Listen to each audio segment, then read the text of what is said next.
Assalamualaikum warahmatullahi wabarakatuh. Perkenalkan, nama saya Laila Tumati Aprilia dengan anggota kelompok saya. Yang pertama Muhammad Hanif Ramadan, Alfi Fauzullah, Fahru Rizky, dan Ahmad Fauzi. Kebetulan yang Ahmad Fauzi lagi kerja shift sore, jadi tidak bisa ikut presentasi.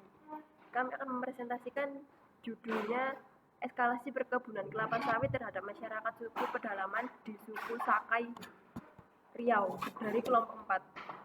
Latar belakang: pegawai negeri sipil yang selanjutnya disingkat PNS adalah warga negara Indonesia yang memenuhi syarat tertentu menurut Sawitri 2019.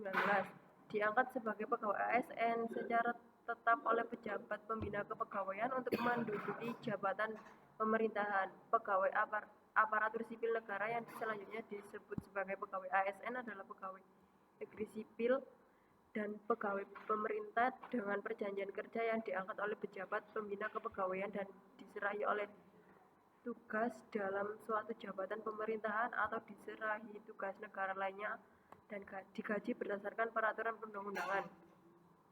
Menurut Wirjono berpendapat bahwa kejahatan jabatan merupakan tindak pidana yang dilakukan oleh para pejabat yang memegang kekuasaan dan harus dihukum pidana. Pemberhentian dari jabatan merupakan pemberhentian yang mengakibatkan PNS tidak lagi menduduki jabatan administrasi, jabatan fungsional, dan jabatan pimpinan tinggi. Berbicara mengenai tindak pidana kejahatan jabatan atau yang ada hubungannya dengan jabatan oleh pegawai negeri sipil yang sangat identik dengan tindak pidana korupsi. Selanjutnya akan dilanjut oleh rekan saya, yaitu Muhammad Fahru Rizky.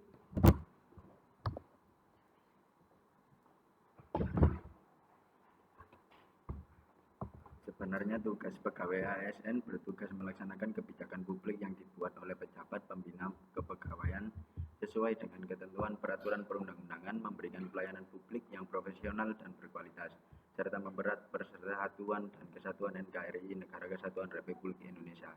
Pegawai ASN juga berperan sebagai perencana, pelaksana, dan pengawas penyelenggaraan tugas umum pemerintahan dan pembangunan nasional melalui pelaksanaan kebijakan dan pelayanan publik yang profesional, bebas dari intervensi politik, serta bersih dari praktek korupsi, kolusi, dan nepotisme.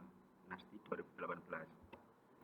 Tujuan penelitian ini bertujuan untuk mengetahui substansi perundang-undangan dalam penegakan sanksi administrasi, sejauh mana bentuk keadilan yang diberikan pemerintah terhadap PNS yang terlibat korupsi, mewujudkan kepastian hukum dan keadilan hukum, mengetahui pemberhentian PNS berdasarkan Undang-Undang Nomor 5 Tahun 2014 bagi PNS yang melakukan korupsi berdasarkan Undang-Undang Nomor 8 Tahun 1974, mengetahui keadilan dalam penerapan sanksi bagi PNS yang terlibat korupsi dan diberhentikan tidak dengan hormat sebagai PNS.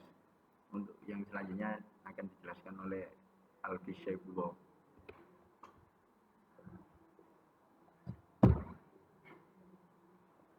Hasil pembahasan pegawai negeri sipil yang melakukan korupsi berdasarkan Undang-Undang Nomor 8 Tahun 1974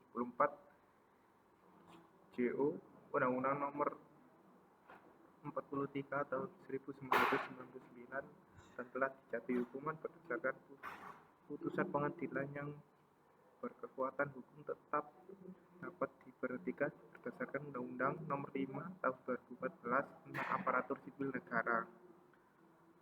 Salah satu asas penting dalam penyelenggaraan pemerintahan adalah asas keabsahan pemerintahan, res head and gesture, yang mencakup aspek wewenang, prosedur, dan substansi.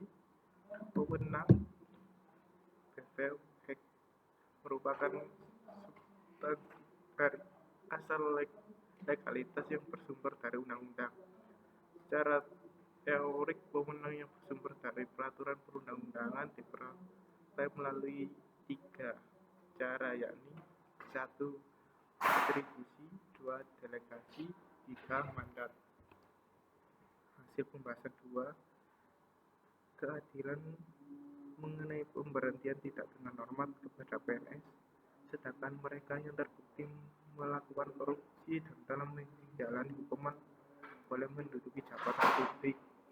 Ketidakadilan hukum yang dimasukkan dalam pembahasan ini dapat dijelaskan menegaskan bahwa pegawai negeri sipil yang terlibat korupsi berdasarkan putusan pengadilan yang telah berkekuatan hukum tetap di pemerintah Kabupaten Timur Tengah Selatan berdasarkan surat keputusan bersama oleh 3 Menteri SKB tanggal 13 September 2018, surat kepada Badan Kepegawaian Negara tanggal 2 Oktober 2018, surat Menteri Pendahuluan Aparatur Negara dan Reformasi Birokrasi Republik Indonesia tanggal 28 Februari 2019, dan surat edaran Menteri Dalam Negeri tanggal 10 Mei 2019.